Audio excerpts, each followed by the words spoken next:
Hello, all my little weirdos. Welcome back to my channel and welcome back to Twisted Tales Tuesdays, where each episode I bring you along on a dark and twisted story of a legend or myth. This episode, we are heading to the great state of Michigan, specifically the Detroit area, where each spring the town folk get together to chase the devil out of their city. The great state that the French came and established, but also screwed it all up with his attitude. Today, let's talk about the legend of the Nain Rouge. If only this could be something romantic where I tell you about Mr. Tall, Dark, and Handsome, but that's just not my style. So, today I'm bringing you the little critter that is described as small, dark, and ugly. And I keep wanting to say he, but for all we know, it could have been a she critter, so I'll settle and call it an it. So, it is said to be a crimson-colored figure with pointed teeth and glowing ember eyes. And honestly, all the pictures I've seen, it just looks like the devil. So, this devil thing is said to be a symbol of misfortune, really just a walking bad omen.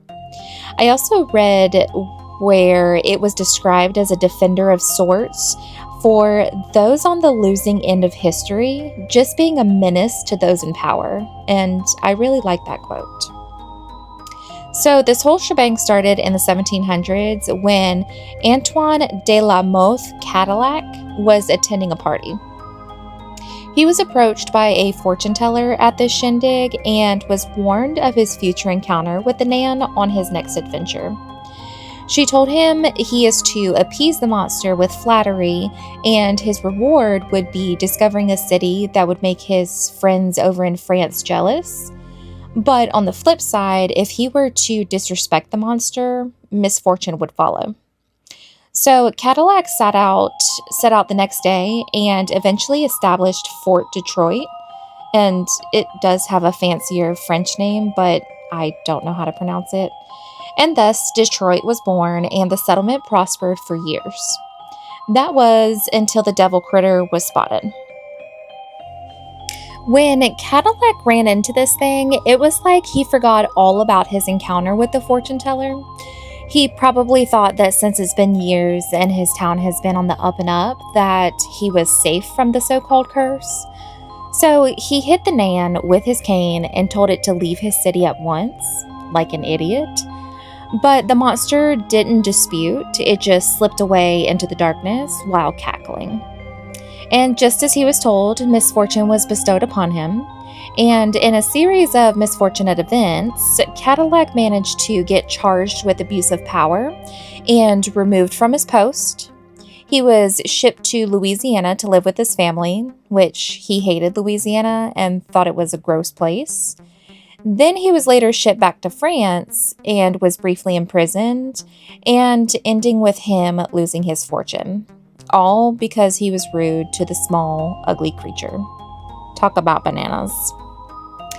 Ever since then, Detroit has been on the radar for this monster. Cadillac managed to doom a whole city. The Nan has supposedly been spotted before catastrophes that happened in Detroit, starting with the Battle of Bloody Run on July 30th, 1763. During this battle, 58 British soldiers were killed by Native Americans, and the Nan was seen dancing among the dead bodies that were on the bank of the Detroit River.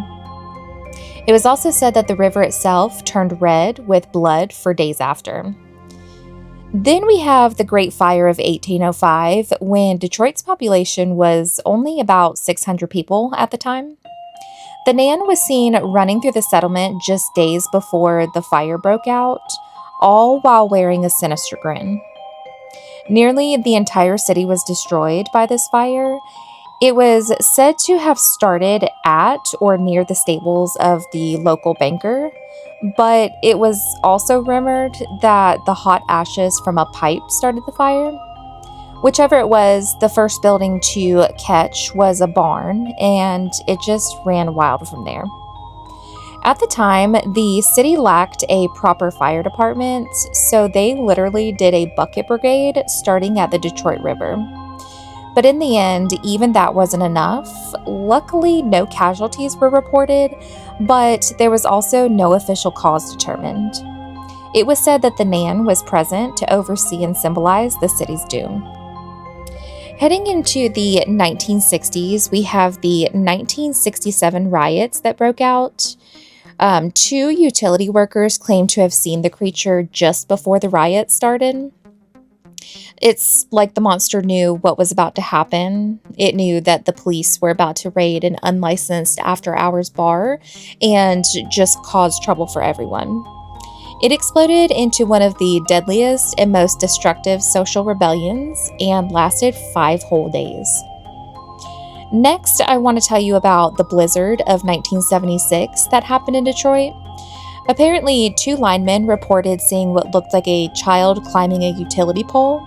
And of course, that's a no-no. So when the linemen yelled at the figure to get down, they said it dropped to the ground and leered at them rudely before scampering away.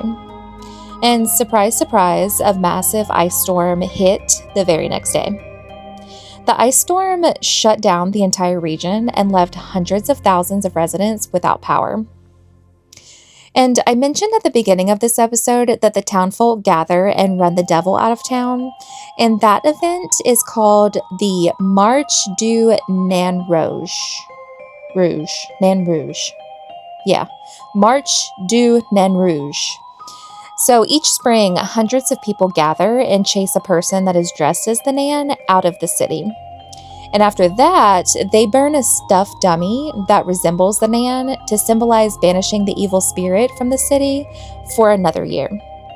I also read that the parade participants that chase the monster out of town, they wear masks so the Nan will not recognize them. So that is the twisted tale of the Nain Rouge. If you have any other twisted tales that you would like for me to do an episode on, drop a comment below. And until next time, bye.